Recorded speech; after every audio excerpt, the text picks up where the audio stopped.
In today's video, I'm going to teach you how to change your primary Google Workspace domain.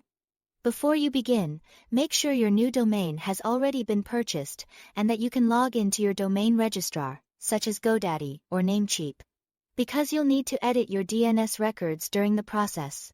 It's also important that you sign in to the Google Admin Console using a super administrator account, since only that level of access can make domain changes like this. Once you are in the Admin Console, open the menu, go to Account, then Domains, and select Manage Domains. From there, click Add a Domain. Enter your new domain name. Choose Secondary Domain as the domain type, and then click Add Domain and start verification. At this point, Google will give you verification instructions. In most cases, this means adding either a TXT record or a CNAME record in your domain's DNS settings at your registrar. Follow the instructions carefully, save your DNS changes and wait for Google to confirm ownership of the domain. After the new domain has been verified, go back to the Manage Domains section in the Admin Console. Find your new domain and click Activate Gmail.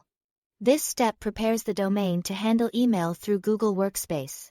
Next, log in to your domain registrar again and update the MX records for the new domain so they point to Google Workspace mail servers. This tells the internet where to deliver email for your new domain. While you are there, it's highly recommended to also set up SPF and DKIM records. These help improve email deliverability and reduce the chance of your messages being marked as spam. Now return to the Google Admin Console, go back to Account, then Domains, and open Manage Domains again. At the bottom of the page, click Change Primary Domain. You will see a list of eligible domains. Select your new domain, then click Change Primary Domain to confirm.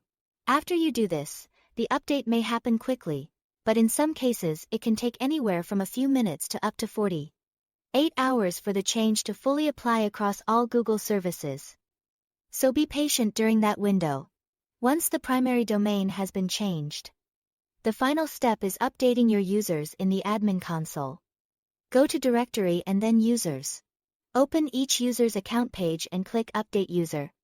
Under Primary Email, click the down arrow. Choose the new domain, and then click Update User. Repeat this for each user account that needs to move to the new primary domain. That's all to it. Thanks for watching.